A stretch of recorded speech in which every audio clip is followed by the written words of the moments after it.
6 జిల్లాల్లో బంద్కు పిలుపునిచ్చిన జేఏసీ నాయకులు ఇటు వరంగల్, హన్మకొండ, మహబూబాబాద్, ములుగు, భూపాలపల్లి, జనగామ జిల్లాల్లో మొత్తంగా ఉమ్మడి వరంగల్ జిల్లా మొత్తం బంద్ కొనసాగుతుంది.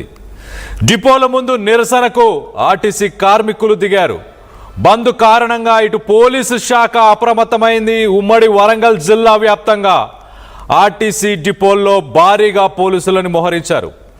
డిమాండ్లు నెరవేర్చాలంటూ 3 రోజులుగా ఉద్యోగులు సమ్మె చేస్తున్నారు. మరోపక్క ఇటు నర్సంపేట నుంచి శంకర్ గౌడ్ స్వగ్రామం దాకా ఖచ్చితంగా శవయాత్రను చేయాలి, తన మృతదేహాన్ని మేము తీసుకొని వెళ్తామంటూ ఆర్టీసీ కార్మికులు డిమాండ్ చేస్తున్నారు. నర్సంపేటలో అంత్యక్రియలు తన సొంత గ్రామానికి మేమే దగ్గరుండి తీసుకెళ్లి చేస్తామంటూ డిమాండ్కు దిగారు. దీనికి సంబంధించి ఒక్కసారి కార్మికులు ఏమంటున్నారో ఒక్కసారి కార్మికుల మాటల్లోనే ఒక్కసారి వినే ప్రయత్నం చేద్దాం.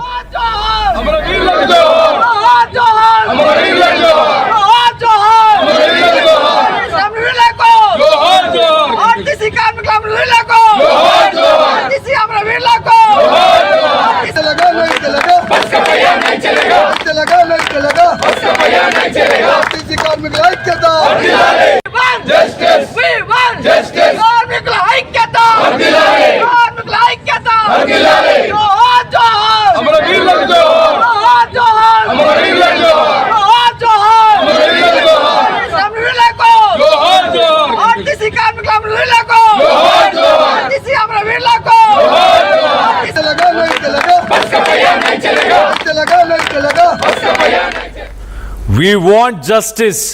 కార్మికులు ఎవరైతే ప్రాణాలను కోల్పోయారో వారందరికీ కూడా జోహార్లు అంటూ ఇటు ఆర్టీసీ నాయకులు, ఆర్టీసీ కార్యకర్తలు అక్కడ జోహార్లు పలుకుతున్నారు. అలాగే పోలీసులు, ప్రభుత్వం ఖచ్చితంగా తమ డిమాండ్లను నెరవేర్చాలంటూ 3 రోజులుగా ఉద్యోగులు సమ్మె చేస్తున్నా ప్రభుత్వం పట్టించుకోవట్లేదంటూ 2019లో కూడా 52 రోజులకు గాను ఇటు కార్మికులు, ఆర్టీసీ కార్మికులు సమ్మెని, స్ట్రైక్ని 52 రోజుల పాటు కొనసాగించారు. అప్పుడు 5 మంది ఇటు బలవన్ మరణానికి పాల్పడ్డారు. ఈసారి మరి ప్రాణాలు పోయేదాకా చూస్తూ ఉంటారా అంటూ ఇటు ఆర్టీసీ నాయకులు, నేతలు సమ్మెకు దిగుతున్నారు. మొత్తం మీద నెరవేర్చాలి డిమాండ్లు అంటూ కూడా స్లోగన్స్ తీసుకున్నారు. ఉమ్మడి వరంగల్ జిల్లా మొత్తంగా ప్రస్తుతానికి బంద్ను ప్రకటించారు. దీనికి సంబంధించి మరింత అప్డేట్ తీసుకునే ప్రయత్నం చేద్దాం. ఇటు మా ప్రతినిధి వెంకటరత్నం అందుబాటులో ఉన్నారు. వెంకటరత్నంతో మాట్లాడి తెలుసుకునే ప్రయత్నం చేద్దాం. వెంకటరత్నం, చెప్పండి, ప్రస్తుతానికి వరంగల్లో ఎలాంటి పరిస్థితులు నెలకొని ఉన్నాయి? అలాగే ఆర్టీసీకి సంబంధించిన జేఏసీ నాయకులు ఏమంటున్నారు? కళ్యాణ్, ఇప్పటికీ ఉమ్మడి వరంగల్ జిల్లా వ్యాప్తంగా బంద్ అయితే ప్రారంభమవుతుంది. బస్ స్టాండ్ డిపోలో ప్రెమిసెస్ మొత్తం పూర్తిగా అక్కడ పోలీస్ దిగ్బంధనం ఉంది. బస్ స్టాండ్ లోకి ఒక బస్సు కూడా వెళ్ళడానికి వీల్లేకుండా మొత్తం బంద్ ప్రశాంతంగా జరిగే విధంగా పోలీసులు కూడా చేస్తున్నారు. కానీ ఇక్కడ కార్మికులు మాత్రం తీవ్ర ఆగ్రహాన్ని వ్యక్తం చేస్తున్నటువంటి పరిస్థితి. ఇక్కడ నిన్న శంకర్ గౌడ్ మృతి చెందిన తర్వాత అక్కడి నుండి డెడ్ బాడీని నేరుగా ఇక్కడ ముచ్చోజిపేట తీసుకెళ్లారని కూడా తీవ్రంగా ప్రస్తుతానికి తను డెడ్ బాడీని మాత్రం ఇక్కడ నర్సంపేట డిపో దగ్గరికి తీసుకెళ్లి అక్కడ తమతో పనిచేసినటువంటి శంకర్ గౌడ్ కు తుది నివాళులు అర్పించేటువంటి అవకాశం తమకు కల్పించాలన్నటువంటి ఒక ఆందోళన మాత్రం ఇక్కడ వెంటనే అక్కడ జరుగుతుంది. అక్కడ ముత్తోజిపేటకు డీజీపీ రాజమహేంద్ర నాయక్ చేరుకున్నారు.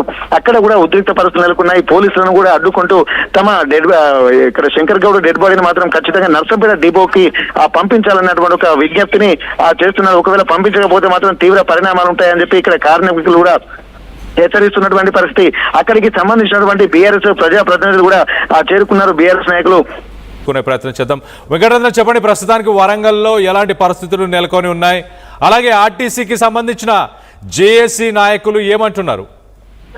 కళ్యాణ్, ఇప్పటికీ ఉమ్మడి వరంగల్ జిల్లా వ్యాప్తంగా బంద్ అయితే ప్రారంభమవుతుంది. బస్ స్టాండ్ డిపోలో ప్రెమిసెస్ మొత్తం పూర్తిగా అక్కడ పోలీస్ దిగ్బంధనం ఉంది. బస్ స్టాండ్ లోకి ఒక బస్సు కూడా వెళ్ళడానికి వీల్లేకుండా మొత్తం బంద్ ప్రశాంతంగా జరిగే విధంగా పోలీసులు కూడా చేస్తున్నారు. కానీ ఇక్కడ కార్మికులు మాత్రం తీవ్ర ఆగ్రహాన్ని వ్యక్తం చేస్తున్నటువంటి పరిస్థితి.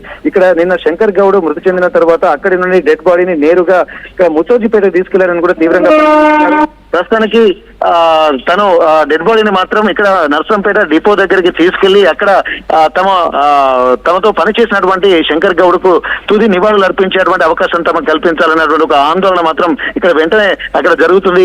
అక్కడ ముత్తోజిపేటకు డీసీపీ రాజమహేంద్ర నాయక్ చేరుకున్నారు.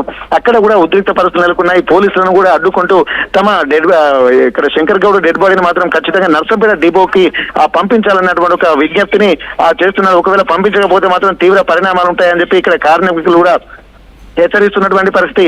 అక్కడికి సంబంధించినటువంటి బీఆర్ఎస్ ప్రజాప్రతినిధులు కూడా చేరుకున్నారు. బీఆర్ఎస్ నాయకులు మాజీ ఎమ్మెల్యే పెద్ద సుదర్శన్ రెడ్డి కూడా నర్సంపేటకు చేరుకుని అక్కడ ఉన్నటువంటి కార్మికులకు సంఘీభావం ప్రకటించేటువంటి ప్రయత్నం చేస్తున్నారు. ఇప్పటికీ ముత్తోజిపేటకు కూడా బీఆర్ఎస్ నేతలతో పాటు అక్కడ బీజేపీ నేతలు బండి సంజయ్ కూడా అక్కడికి చేరుకున్నటువంటి పరిస్థితులు ఉన్నాయి. దీని నేపథ్యంలో పోలీసులు భద్రతను కట్టుదిట్టం చేసి హై అలర్ట్ ప్రకటించారు. అక్కడ మొత్తం నర్సంపేట అలాగే ఉమ్మడి వరంగల్ జిల్లాలోని పలు డిపోల ముందు